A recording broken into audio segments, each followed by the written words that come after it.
Hey there. You're listening to True Story No Cap. Real stories, no exaggeration, no lies. Just the raw, unfiltered moments life throws our way.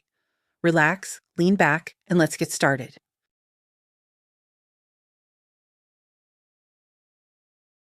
David and Sarah's silver jubilee fell on a Wednesday. There was a restaurant, gifts, flowers, guests. It seemed they had planned to invite only the closest friends and family, but the list still grew to almost 30 people. Sarah twirled in front of the mirror in a new fashionable dress. She still looked very good. You wouldn't give her more than 35. Youthful, slender, knowing how to dress tastefully and present herself. Not a wife, but simply a find for a successful businessman and loving husband. It didn't matter that David, due to his eternal busyness, had completely given up the gym and pool where he used to go with her. He had gained weight, grown stout, moved, and spoke leisurely. For her, he still remained sweet, dear, beloved, and unique. No matter how much he put on airs or how he looked, he spent days on end at work. She was starting to forget when they had last dined at a restaurant or gone to a theater premiere. Her husband would just joke, "Money is business, and idle pastime flew out the window long ago, Sarah dear. When do I have time to wander idly? You, my friend, go let loose at the bar, show off your outfit in the theater lobby." The full man doesn't understand the hungry one. You're the free spirit here, while I'm a man bound by a work schedule. He was successful in his work. Sarah combined a passion for two things at once: drawing and flowers. Design comes in various forms.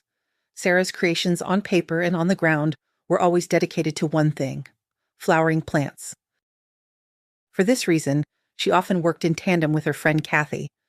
Catherine was obsessed with the stone and wood components of spatial beauty in country houses.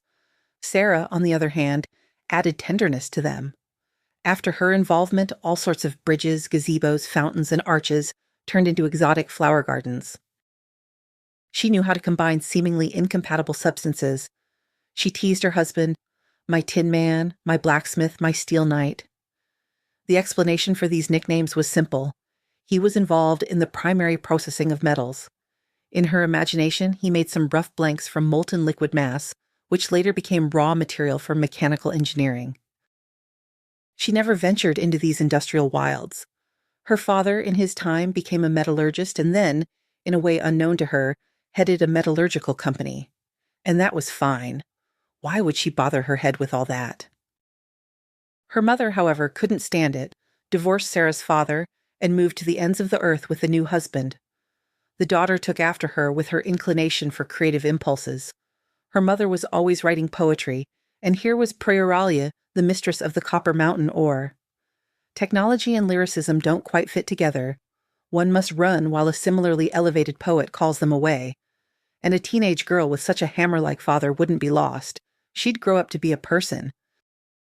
Theoretically, Sarah's father had almost no time to raise a child, but he loved his little Sarah selflessly, devotedly, passionately. All other women were sidelined. All attempts to create a new family were discarded. There were only two dear people, him and Sarah. Any free moment he dedicated only to her, and he laid his heart and soul at her feet the moment this fragile creature came into the world. He swaddled her, bathed her, played with her, was delighted by her sweet scent. That's why his wife quite rightly decided that Sarah would be better off with her dad. He raised his daughter, didn't break down, and didn't even hold grudges against his ex-wife. He was glad she showed her true colors not in old age, when the principle in sickness and in health is tested, but earlier. Life moved on. Sarah was always curious. Could it be that her father, such a prominent, attractive man, wasn't actually seeing anyone, wasn't having affairs? Although they were true friends and could talk about anything in the world, this topic seemed forbidden to her. There were never any outward signs that he was, in fact, having affairs somewhere. If you were to characterize Sarah's life before marriage in one word, the most fitting description would be prosperous, content, interesting, heartfelt. The girl never felt disadvantaged by growing up in a single-parent family, without an older female relative in the house. Her father was everything to her, her universe. Encouraging her passion for drawing, when she grew older, he bought a country plot.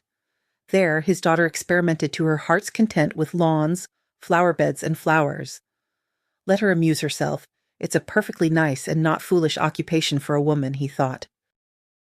Seeing that Sarah wasn't going to abandon her passion, Her father sent her to study at the Institute of Arts and Design. Before that, he sat her down with his best specialists at a computer, making her learn to use special programs for developing design projects.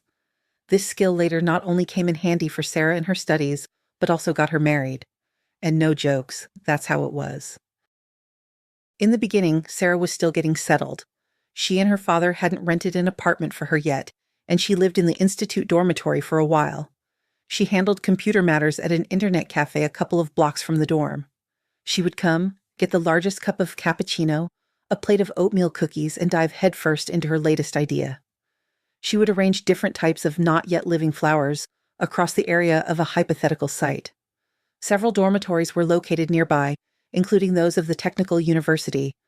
The crowd in the establishment was diverse, the clientele young people. That's how the future designer, obsessed with pictures of flowering plants, and the future metallurgist, passionate about ores and alloys, met. The young woman felt something of her beloved father when she met him. It was fateful. Things just clicked between them right away. It became immediately clear that both were serious about the relationship. During the long summer holidays, they traveled to Sarah's hometown, Prioralie. Her father organized a tour of the metallurgical plant for his daughter's friend. The young man's eyes lit up. No entertainment, no romance. He was completely into it. While the guest was showering, the father and daughter talked for a bit. "It seemed to me that your friend is not an empty shell. He'll turn into a capable professional in our field over time," the man said. "Dad, he's just as serious about me as he is about his and maybe even our shared future. I'm pregnant." "For the last 2 months, David and I have been living together in my apartment.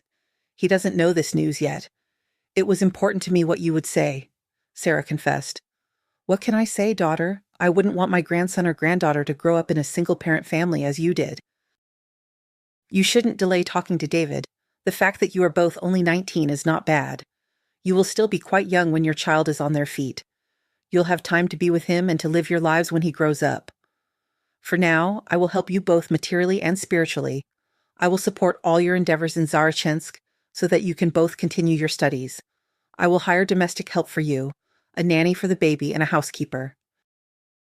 Just don't do anything foolish. Don't even think about postponing the baby's birth for some future prospect. It's risky for your health, and it will become too serious a test for your relationship," her father concluded. David was over the moon with happiness when he learned that his beloved was expecting. People have different destinies and love stories. Everything between Sarah and David was so smooth, cozy, and heartfelt from the very beginning that you could include them in a textbook of family idyls. Everything worked out wonderfully for them. They've been together for 25 years, and they're only 45 themselves. It's remarkable. They managed everything. To walk hand in hand through such a varied, colorful, very happy life, and to raise 2 sons to a nearly adult age. People usually say about such couples, they are 2 halves of a whole. When guests start raising glasses at the silver wedding in honor of their family, they won't be insincere when they praise them. Sarah twirled a little more in front of the mirror, smiling at herself. Lovely. Unadorned. Lovely. And David was just what she needed. She grew sad. What a pity her father didn't live to see this solemn date. He would have been happy for her and David, for their sons. They, however, aren't in a hurry to get married. They keep making excuses. "Mom, Dad, we haven't met our other halves yet. We want everything to be as perfect, without catches, as it is with you. Just don't start grumbling that you won't live to see grandchildren this way. Our time will come, young people," their sons replied. After graduating from university, David and Sarah didn't stay in Zarachensk. Why would they want that capital city life with its eternal hustle and bustle? The young woman's father was happy to have a professional assistant in the company. For a couple of years, he observed how David handled the tasks assigned, and then immediately made him his deputy. He built a house for his son-in-law, daughter, and now their 2 sons. The boys were born a year apart. Their parents decided that since heaven was sending them a second child at such a young age, then so be it. Sarah's father started getting sick not too long ago, but it was sudden and severe. An examination revealed diabetes, and that meant a different routine, even a different rhythm of life. No leniency with sweets and fatty foods. Diet, constant monitoring of blood sugar levels. Sarah couldn't believe her eyes and ears. Her sensible, competent, educated father turned into a stubborn boy when dealing with doctors. No respect for authority, no discipline, no obedience, no timely injections. He did whatever he wanted, as if the illness had taken away his reason. As if in punishment for all these protests, the illness gripped him with a death grip. After another stunt with insulin, which her father, due to personal negligence, didn't inject at the proper time, he fell into a diabetic coma. He was alone at home. By the time Sarah rushed over to find out why he wasn't answering his phone calls, valuable time had been lost. The head of the metallurgical company was not saved by money, nor by David's connections in medical circles, nor by Sarah's frantic efforts with the doctors. Vital bodily functions could not be restored. At the moment of her father's passing, the woman felt as though her life had ended. But her David was there, her hope, her support, her rock. She survived, learned to smile again, and find joy in life. Now she and her friend Kathy were standing in the ladies' room of the restaurant, where they had come for the silver wedding jubilee. Kathy joked, "Sarah, dear, everyone else here is just people, but you and I are so beautiful. You look absolutely stunning in that dress. The turquoise color goes wonderfully with your brown eyes." Who would have thought that such a combination of two shades was possible, and that plump Michelle in the pink suit really overdid it. The fabric is great, the base is decent, but in that suit, she looks like a piglet. The two women were now fully powdered and made up. Yes, I witnessed a strange little scene from some inexplicable play. The banquet had been going on for a couple of hours, and they had just announced the first big smoke break. Yours immediately darted off to the side into an alcove, while everyone else started scattering from the table. My bag was right there on the windowsill. I reached into it for my lipstick and involuntarily overheard a snippet. "With you. You know the reason?" At that moment, his gaze fell on me. He stopped mid-sentence and finished in a business-like tone. "We will resolve all document issues with you tomorrow. I have to go," Kathy recounted. Catherine paused for a second, then added, "Somehow, overall, this strange dialogue strongly smells of an affair, Sarah. Or am I a two-humped camel?" She forced a laugh, but it was clear that this conversation with Sarah was not easy for her. Finally, she added, "However, we are all under the influence of wine fumes right now. You should take a closer look at your husband, Sarah. Perhaps my story is just a figment of my sick imagination, a woman who stopped believing in great and bright love a long time ago. After 3 divorces, I stopped being an optimist in this area of human relationships," Kathy concluded. This didn't go unnoticed by Sarah. She became wary, turning entirely into sharp eyes and keen hearing. Before, she and David had always trusted each other implicitly, respecting each other's personal space boundaries carefully. It never occurred to them to rummage through their partner's phone or peek into their personal computer, not even the car's glove compartment. It was a taboo they hadn't even agreed upon. The rule had formed itself and thrived. Nonsense. She imagined it all. David didn't say baby, my friend misheard. Sarah tried to convince herself. He never used all those pet names at home like sweetheart, baby, darling. He lovingly called her my Sarah. It wasn't that they were both against funny pookies or cute bunnies. It just didn't stick between them from the start. At home, David behaved impeccably. If, while doing so, he was only playing the role of an exemplary husband and wasn't one in reality, he would surely have received an Uncle Oscar statuette from the Hollywood Film Academy. After the lively party celebrating their wedding anniversary, he fully returned to work. He would arrive home by night, but he had had this schedule for the last 10 years. He couldn't have been having an affair for so long and leading her on, could he? He would have definitely slipped up on something. But here, everything was as before. You couldn't find fault. She thought about how the flora would behave after planting. Sarah hadn't even suspected until now that seeds of doubt also sprout actively. The worm inside wasn't stirring in manure, it was tormenting her. She was fighting with herself, asking her patience, "Will I dare to go through my husband's phone? Or is it better for me not to open this Pandora's box?" Her intuition was silent, unwilling to answer her questions. After several days, when the contradictions had completely torn her soul to shreds, the woman could no longer bear this torment. Late at night, she pulled the phone from under his pillow and locked herself in the bathroom with it. Let come what may, even if he wakes up, what is meant to be will be, she decided. The contact list in David's phone was extensive. Sarah scrolled through it, peering at the names and faces on the avatars. She knew almost all these people well, or at least casually, except for someone's initials, MLN, instead of an image in the small window, a photo of an orchid. Sarah was a top-class specialist in her field. She would never have mistaken this flower for anything else. She pressed the call button mechanically. Now, even a dozen strong men couldn't have restrained the impulse of her eager fingers. Her nerves were at their limit. Her reserve of strength in the war with the unknown had run out. At 3 a.m, a clear, very girlish voice unexpectedly answered the call. "Kitten, are you missing me?" "I'm still awake. Can you imagine? Watching a romance series. And what about your old lady? Is she not home right now, and you decided to call me?" Sarah sank onto the cold tile floor in the bathroom. This was a blow below the belt. Old lady, that, one must understand, was her. And Kitten, her husband David. She hadn't noticed anything, hadn't noticed what was around her, but the family boat, it turned out, had already developed a deep crack. On one side, this crack was smeared with her naivety, believing the world was nobly arranged. On the other side, it was smeared with trust in the person closest to her. She surveyed the spacious room. Black spots swam before her eyes. A minute ago, her reliable universe had collapsed. There was no need now to put on a brave face for anyone, her face wet with tears trying to wash away the traces of bitter betrayal. Nothing would be as it was before. The ideal family, having just celebrated its silver jubilee, was no more. How painful, unbearable. Sarah wandered into the bedroom where her chosen one, her beloved man, still slept peacefully, not yet knowing that his life had just taken a sharp turn for the worse. His wife was the kind of person who, loving with all her heart, would never forgive infidelity. How many suitors had tried to woo her over 25 years of marriage? She dismissed all such attempts sharply, ironically explaining, "You know I'm married to the most wonderful man in the world. Could it possibly occur to you that I would trade him for any of you? That's utopian."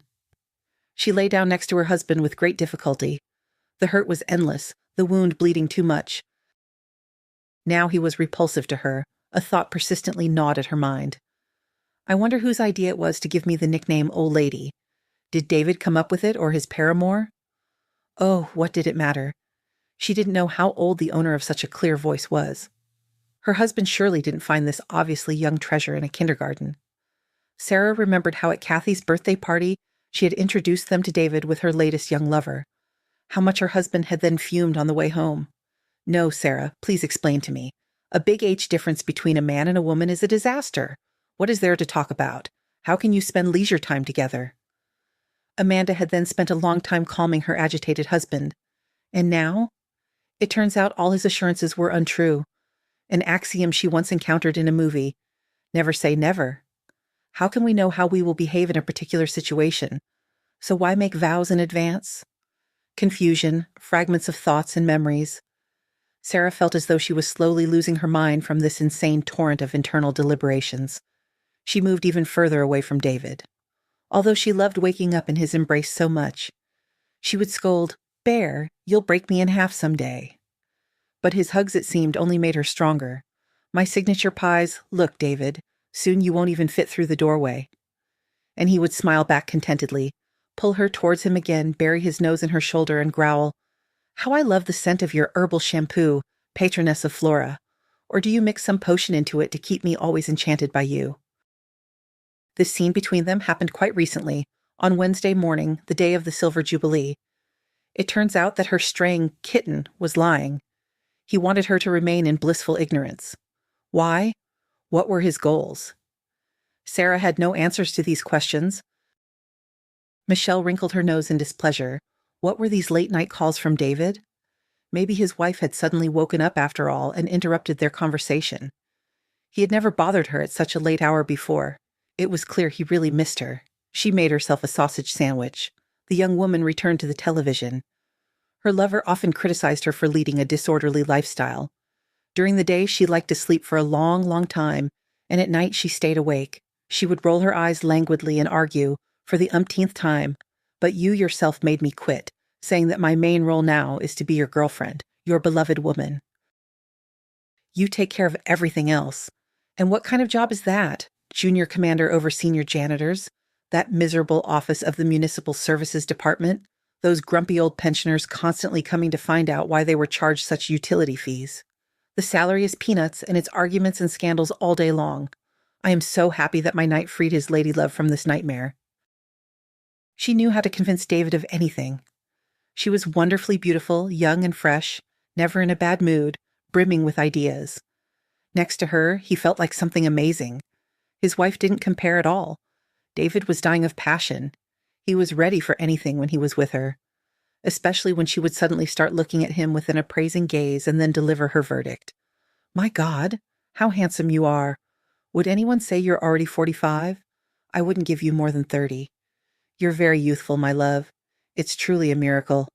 We've been together for 2 years now, and you get better looking every day. I respect you so much, kitten. Come to me quickly. I've missed you so much. David didn't walk to her, he flew. He didn't care that he was a full 25 years older than this little thing.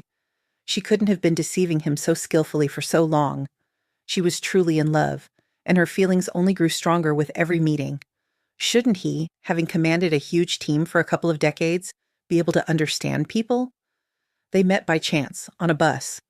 The man had long forgotten when he last used public transport. But then a problem arose. It was time to change winter tires to summer ones. The guys at the car service messed something up, overdid it, damaged some important equipment. The skilled mechanics advised against taking a taxi. The bus stop was just a couple of minutes' walk through the springtime town. No inconvenience, pure pleasure.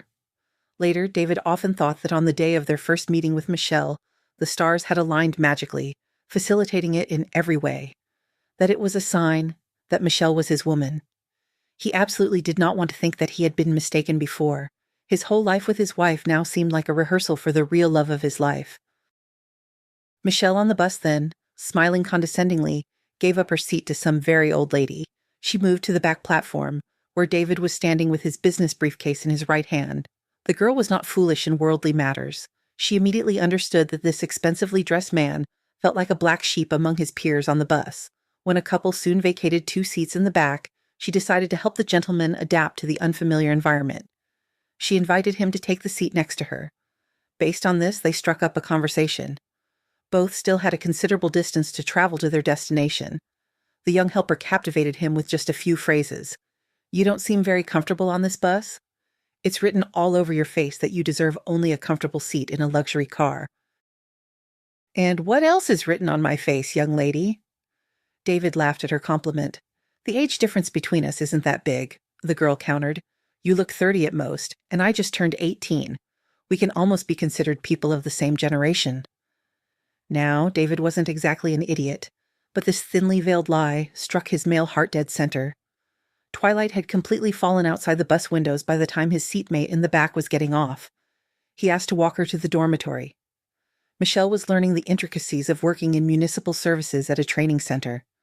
The man had never cheated on his wife before, but now it was as if a demon had possessed him. Everything was new, unexplored. Michelle twisted him around her finger, and he was thrilled by it. The girl was already cunning and experienced. She hadn't just been with young guys. And here was a whole adult man, ready to walk around her on his hind legs, a loyal trained poodle. An expensive car, elegant clothes, fine perfume, costly accessories. A month later, he rented a nice little apartment for Michelle in a new building on the outskirts. She refused a car, being too lazy to learn traffic rules and get a license. David visited his princess often, every other day. All the remaining time she spent idly, watching TV series, flipping through music channels, going to the sea with a friend. David didn't dare to run off with his mistress to an eastern country or a southern country. What was interesting was that the young woman wasn't very fond of social gatherings. Therefore, the fact that she and her lover didn't go to restaurants together, didn't travel to resorts, and weren't seen anywhere in public didn't bother her at all. She belonged to the type of women who turn into homebodies over the years. Well-fed, cozy, and that was it. No further progress or development was needed. As the alley cat in the cartoon said, "We're fed pretty well here, too." So, for almost 2 years, Michelle lived like she was in clover, happy with everything. But, as is usual, life always has some suddenly. This happened this time, too. Her mother came to visit her, and she started lecturing her daughter on life. You say they've been married for almost 25 years and have sons? So maybe you should switch to a younger one? Why do you need this daddy lover? Mom, what are you saying? David is so sweet and so obedient, he fulfills all my desires. I even set aside money for you to help you out. His sons are still unfledged chicks. I've always liked older men." Her mother laughed. "Next you'll say you're madly in love with him." Michelle thought for a moment. "I don't love him, but he's not repulsive. I could live with him for a long time and know no sorrow." Hearing such a conclusion, her mother immediately summarized, "Well, get to work. Separate him from his wife forever. You want to dip your little hand into his family's feeding trough, don't you? So act, Michelle." To be completely honest, she was a little embarrassed by her mother with her village values and the airs of an unrecognized sunflower queen. In the countryside, she was constantly lecturing everyone on life. Coming to visit her daughter in the city, she didn't abandon this habit. But sometimes it was worth listening to her. It was from her that Michelle, without personal experience, laid the foundations of strategy and tactics in her mind. Her implementations in daily life had not yet shown any failures. After seeing her mother off, Michelle seriously thought for the first time. Her mother was right. Her lover didn't skimp on financial support. That was a fact. The fact that he wasn't constantly around she actually liked. It was unknown how they would get along living together. But she was only 20 and nothing bothered her. But in about 5 years, without a nice stamp in her passport, it wouldn't be so fun anymore. Again, she, Michelle, loved children very much, saw her future definitely in the company of a couple of cute little toddlers who would toddle alongside her and look at her like a deity. She considered a family without children incomplete, and David's time was running out. He still had to raise their children. So, no matter how you looked at it, it was time to change the balance of power. David's children didn't count for now. She needed to catch her hapless lover in a net, switch the fishing rod with a love hook for a reliable official net. She started talking to the man about this the very next day. His reaction stunned her. He unconditionally agreed to leave his wife. He assured her that his share of the jointly acquired property would be quite enough for them to live comfortably with his bird of paradise, Bullet, favorite girl. Michelle pouted resentfully, started whining that he could have tried harder for her, come up with something clever to make their income after the divorce substantial. Had he slaved away at the company for so many years for nothing? What else could they get their hands on here? That day, David returned home in some confusion. He still didn't doubt for a moment that Michelle was the woman of his life, his prize and his male good fortune, but he had never pocketed anything before. Michelle insisted that they skim the company's finances for their own benefit. By morning, a relatively easy program for siphoning funds from the company had been devised. The company's executive director was ready to implement it to secure happiness for his beloved. The clock was ticking. By morning, after an almost sleepless night in the same bed as David, Sarah made a decision. She would follow her husband after work, find out where his mistress lived, and observe them from a distance. And only then would she initiate some kind of confrontation with her husband. The morning unfolded exactly as expected. David sleepily said hello, grabbed his phone, and disappeared with it into the bathroom. Before, she would never have paid attention to such behavior from him. Now, she sensed a double meaning in all his actions. Her plans to postpone the confrontation with her husband to another time failed miserably. David appeared in their bedroom just a couple of minutes later. He was furious. "Sarah, I don't understand something. Did you take my phone last night and go through it?" She had no moral strength to enter the already inevitable conflict, but she knew how to take a punch. "Yes, I did. Moreover, I called one of the numbers in the contact list from it. It's listed as MLN. Would you care to decipher that abbreviation?" They almost never argued, living outwardly in perfect harmony. Both were now bewildered, both searching for words. Then David decided, "Sarah, this had to happen sometime. You can't hide a secret forever.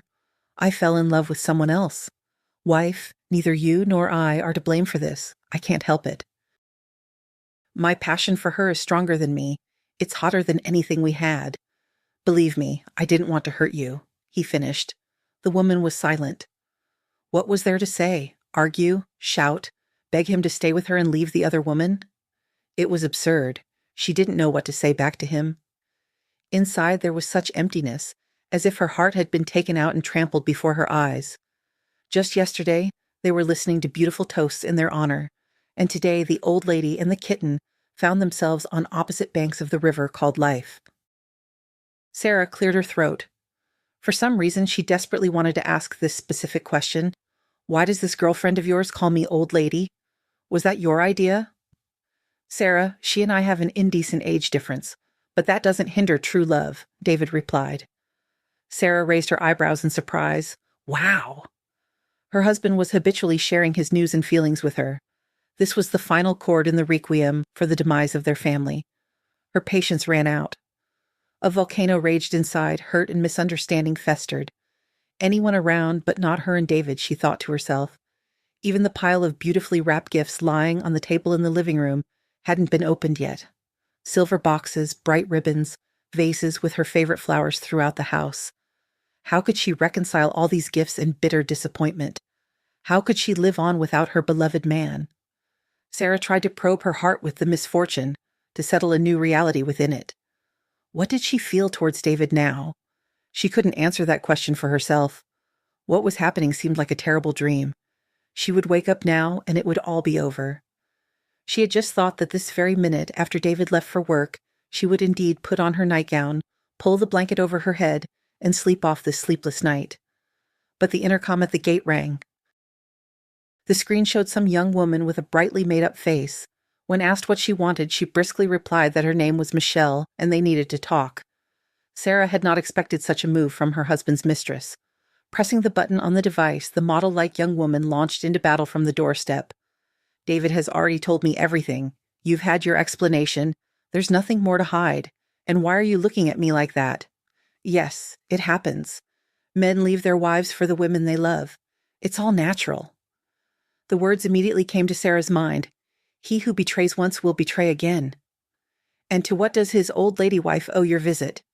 Do you want to tell me something, or have you appeared to dance on the embers left from our family hearth? Michelle sat down in an armchair without being invited, crossed her legs and looked around. Then she finally stated, I hope you understand that this is a divorce. Your sons are already grown up. There won't be any particular problems. We'll sort out the property, both the inheritance and your joint property. David will announce all our terms to you later. Sarah couldn't believe her ears. Some flighty girl, a mere slip of a thing, a floozy, was going to dictate the terms of her divorce from David? That would never happen. She wants to get a rich, successful man? By all means. But first his wife will dot the I's and cross the T's. She practically led Michelle out by the ear. Sarah had such a look that Michelle suddenly cooled her ardor, obediently clacking on her high heels across the yard towards the exit. She only had enough strength to turn back and victoriously declare, I'm not saying goodbye. We'll see each other again at the divorce. Sarah filed for divorce that same day. The sons were long since adults. Their presence certainly wouldn't raise questions, but the property turned out to be much more complicated. She trusted David so much that she never even read the documents he or her father brought her to sign, and they weren't creating traps either. Everything bought and acquired was simply registered in her name and in the name of the head of the family. It was tacitly considered that this would be normal and correct. Seeing this whole picture, the woman clutched her head. She had never been a business person, but here somehow, everything pointed towards multiplication. She didn't go into details. There was so much in the papers that Sarah soon realized she would have to seek help from her father's old friend, who had been his lawyer and loyal comrade all his life. Arthur Peterson met Sarah as if he knew in advance that she would definitely come to him for help with the divorce. So, my dear girl, have you decided to part ways with David? And it's true, no matter how long a rope twists, a secret will always come to light. Robert, my dear friend, predicted that you wouldn't be in the dark about your husband's infidelity for long. Sarah stared in amazement at the gray-haired man with a twinkle in his eye. A question slipped out. Dad knew that David had a mistress? Arthur Peterson squinted. At first, he only had suspicions. Your husband suddenly started disappearing in an unknown direction instead of going to work. Robert instructed the security service to find out everything. On the day he passed away, he had just received the investigation report with photographs. He managed to give it to me, gave me some instructions that could secure your future. And so, with this report still in my office, he felt unwell. He hurried home to rest. I even walked him to his car. He was completely pale, his face covered in sweat, and the day was quite cool. I wasn't careful, Sarah dear. I should have gone with him, but I had another meeting scheduled. But I honestly carried out all his instructions. Now I'll show you all the documents.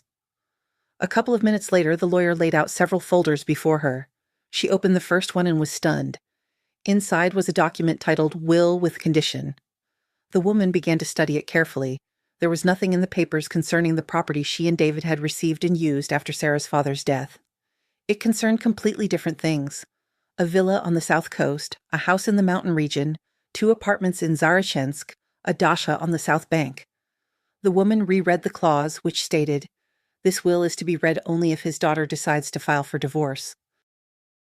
If such a precedent does not arise, all specified property is to be transferred to the 2 grandchildren in equal shares, but only after they enter into official marriages. A clause stating that all this would be acquired on his behalf by his lawyer was also present. How complicated it all is. She voiced her opinion.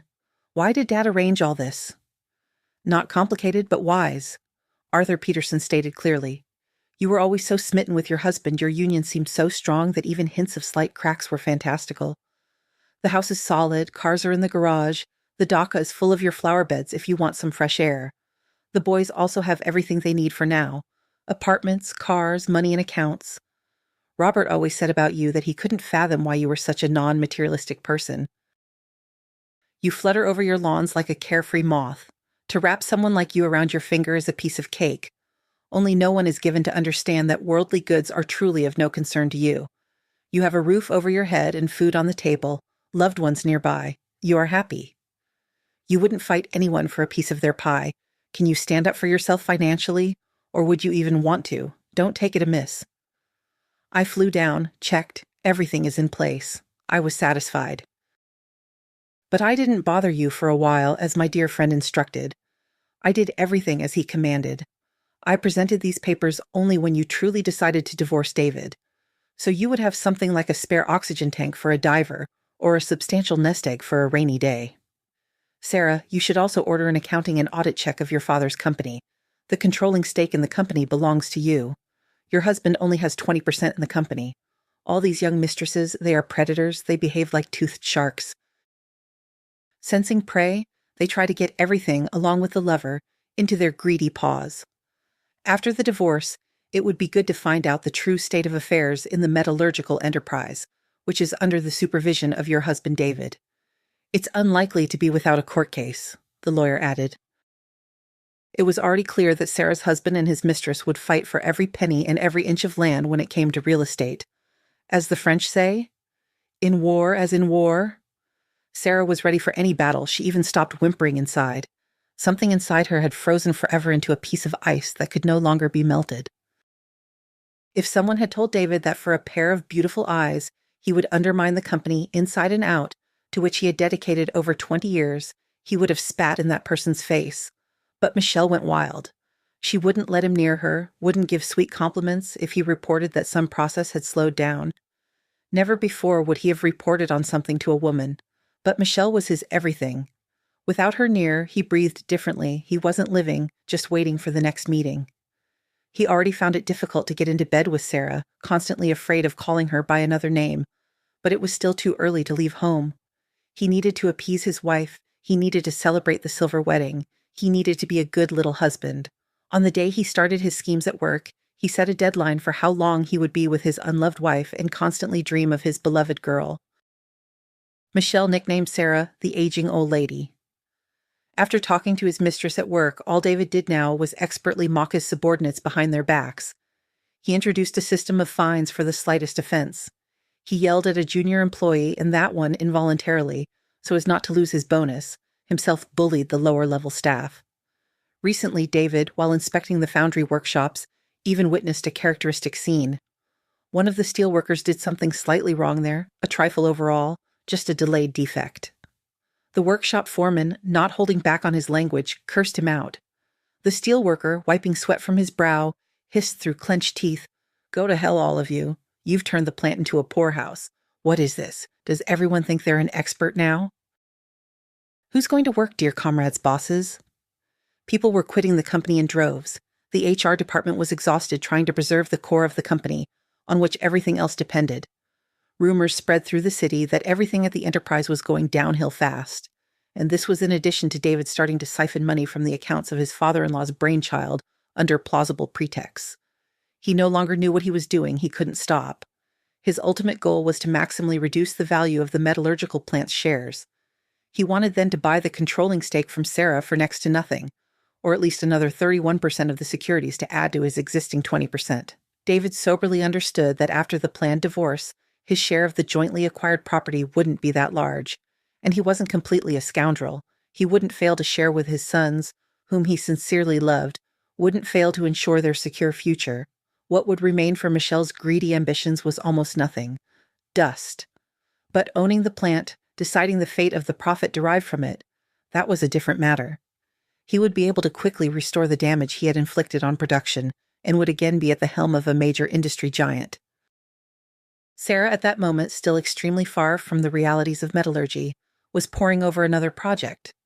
She spent hours at the computer with Catherine, meticulously arranging flowers and greenery next to her friend's stone installations. It didn't occur to her to take an interest in her father's company's affairs. It was enough that David practically lived at work. She was a gentlewoman. It was better to think more about the arrangement of flowers and bushes. Then, there was the pleasant preparation for the Silver Jubilee, the hustle and bustle, trips to shops and beauty salons. Did she think then that she was moving by leaps and bounds towards the end of their happy marriage? No, of course not. After the visit to the lawyer, Sarah was again in turmoil. She connected her father's death and her husband's behavior that pushed her towards the breakup. She linked her beloved man's sin with the sudden demise. She scolded herself that with her creative impulses she wasn't observant, didn't notice the obvious. She didn't even immediately realize that she was drawing different varieties of orchids on sheets of paper and then cutting these drawings into pieces with manicure scissors.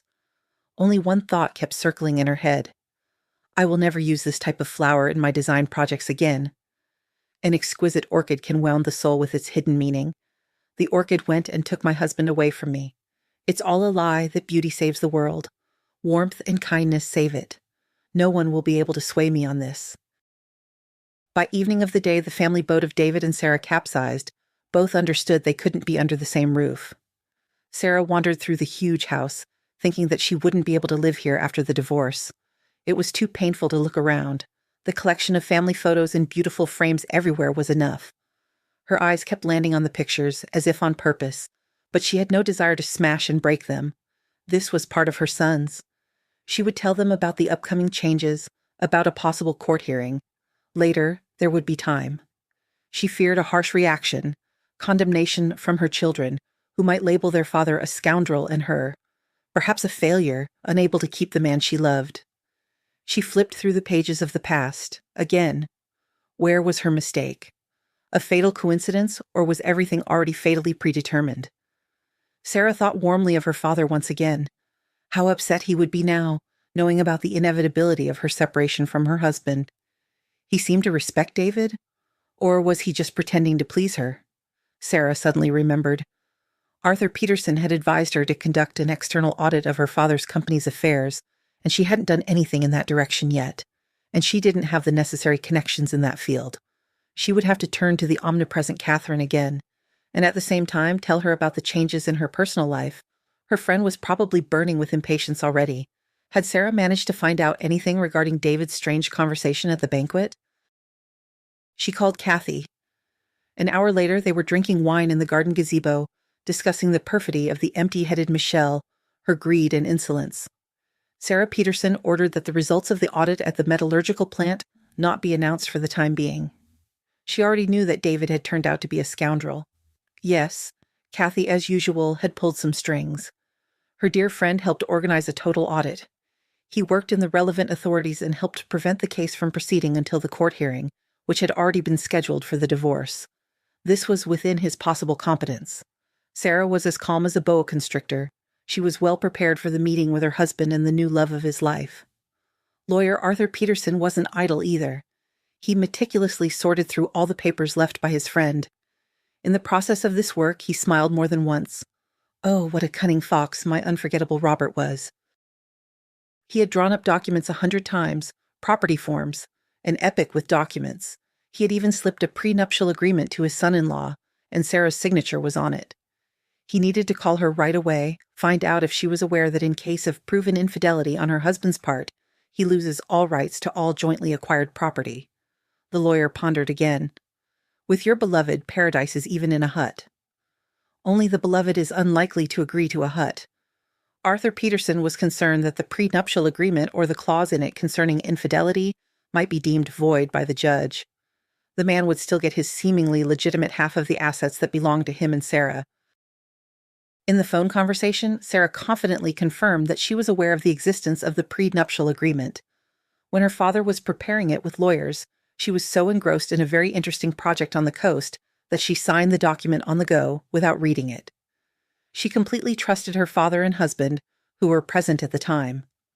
Arthur Peterson was somewhat taken aback. So, David was also aware of the prenuptial agreement. They were a strange family, he and Sarah. They signed documents with a flourish without looking, trusted each other for a time, and then sacrificed everything at the altar of a new passion. Wondrous are your deeds, love. You know how to deprive people of their reason casually without much effort. Michelle stoically tolerated David's presence in the apartment, and she had several reasons for this. Firstly, there were only a couple of weeks left until the court hearing for the divorce. Secondly, the pregnancy test showed a positive result. She could be considered an empty-headed person as much as one liked. She wasn't intellectually or career-driven, and in the opinion of sophisticated society, she was a bit of a primitive being. But one thing could definitely not be taken away from her: a strong, honest maternal instinct that came from who knows where. She was already completely immersed in dreams that she and David would get married, live in prosperity, and she would tolerate the rest. She had already learned to play at love. There were no failures. Before sleep, sweetly falling asleep on the shoulder of her almost husband, she devised how she would deliver the stunning news, sweetening the pill. "Kitten, how do you think I'm like a chipmunk?" He would start playing along, offering hypotheses, knowing that anything could be expected from her imagination. She would tell him in a triumphant tone, "You didn't guess.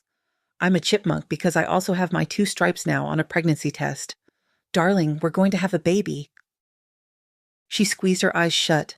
She imagined how David would carry her in his arms, shower her with expensive gifts, buy a new special wardrobe for expectant mothers. He would provide the layette for the future baby only from the most elite stores. She would need to talk to him about kicking his wife out of their house.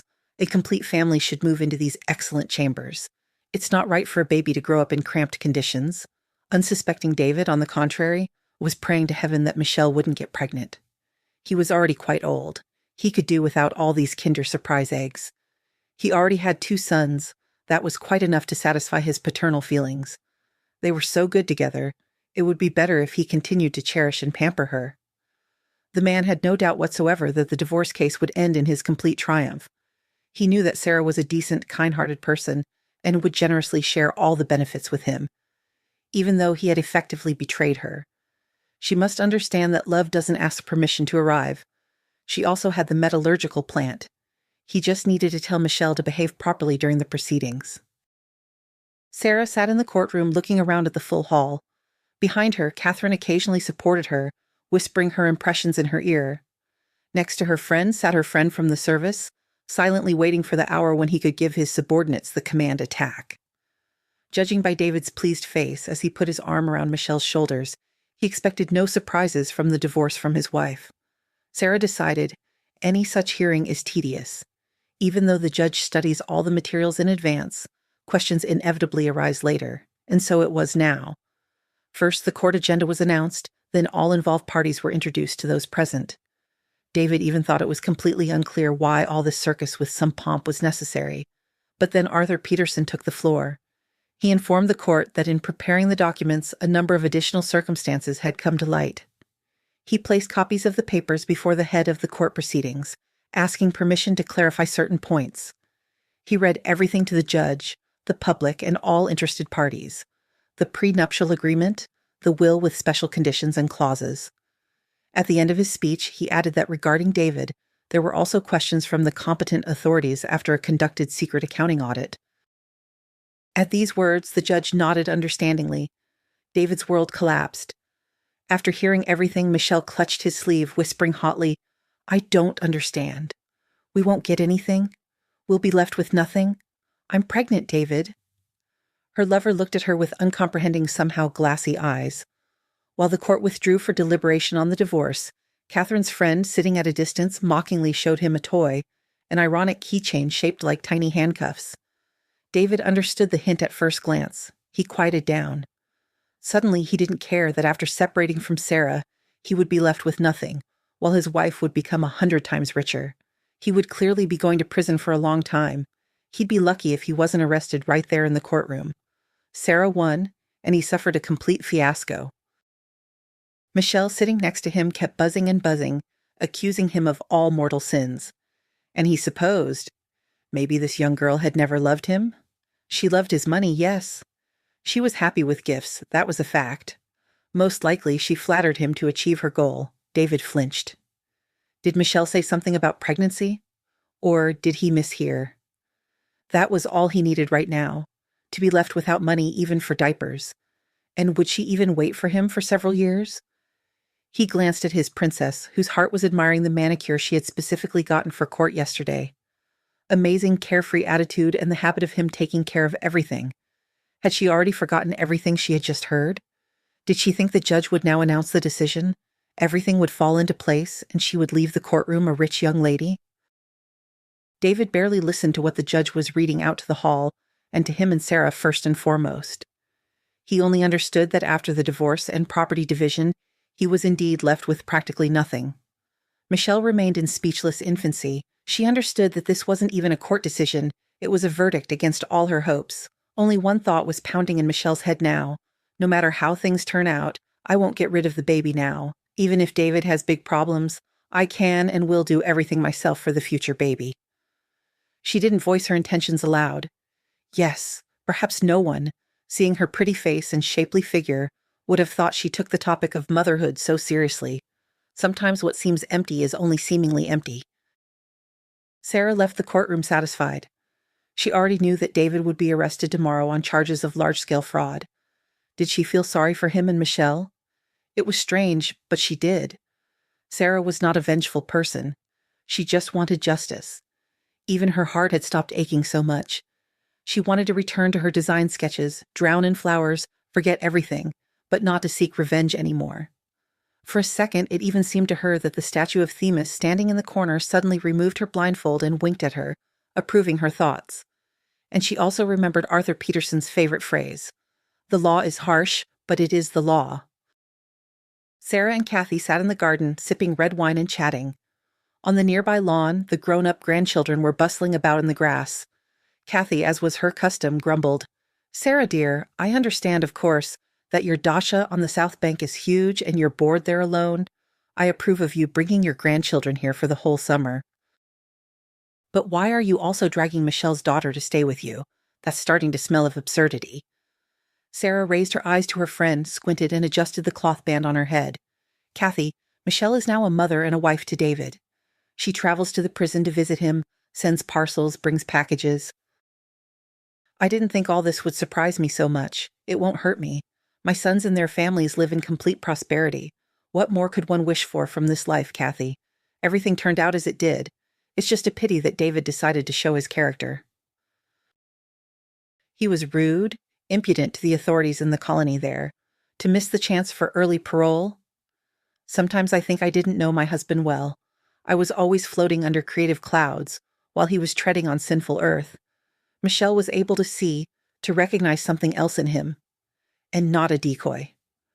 Look, she gave birth to his child. She's studying at the Institute by correspondence, will get her diploma soon, and will wait for David's return. I'm sure of it. Kathy conspiratorially chuckled. Well, my friend, the court has everything clear. All right, I won't tease you and ask what gentleman was circling the fence here yesterday. It seems to me that this is your new dear friend. I approve 100%. A very imposing man. And, as it seemed to me from his attire, also one of us, from the creative types. Kathy winked. Sarah immediately threw a peach pit at her curious friend. My life here has started to acquire new meaning. I don't want to scare it away, so I'm not telling you yet. I promise, you'll be the first one to wish me luck with the new man. Let happiness settle near me again.